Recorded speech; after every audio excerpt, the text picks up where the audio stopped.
Sir कई रियासतों में आप लोग को इसके पहले भी इजाज़त नहीं मिली और मुंबई में आखिरकार इतने दिनों के बाद इजाज़त मिली है। अब क्या फ़ैसले हैं, क्या बातें हैं की जाएंगी?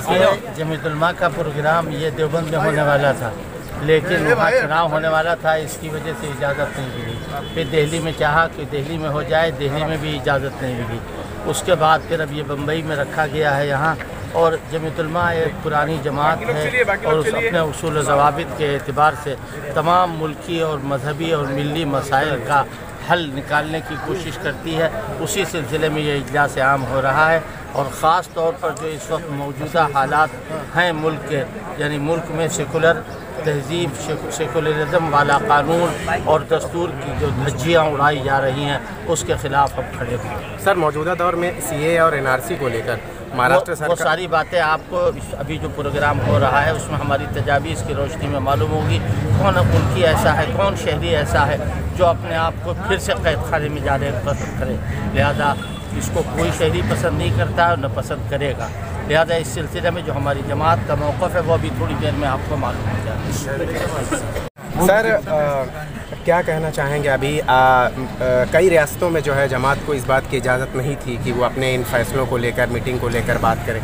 आखिरकार मुंबई में ये इजाज़त मिली है, क्या कहना चाहेंगे? अल्लाह तबारक व तआला का शुक्र है कि हमारे उलमा और मौलाना अरशद मदनी साहब, मौलाना अब्दुल अलीम साहब, ये जमात बेबाक बग़ैर किसी सियासत, कोई पॉलिसी, इसी उम्मत के हक़ में जो आज जो परेशानियाँ हुई है, चाहे वो मुस्लिम हो चाहे गैर मुस्लिम हो, सिख मराठी, सब एक हो चुके हैं। सब ने लब्बैक कहते हुए मौलाना के और जमीयत के झंडे को लब्बैक कहा है।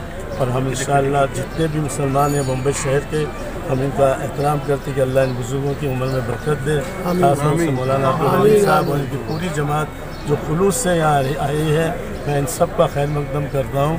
और मैं नाचिस को मुझे मौका दिया, हालांकि मैं कुछ भी नहीं हूँ, मैं इनका भी मशहूर सदर इस्तिक़बालिया तो मैं नाचिस में मेरी कोई हैसियत नहीं।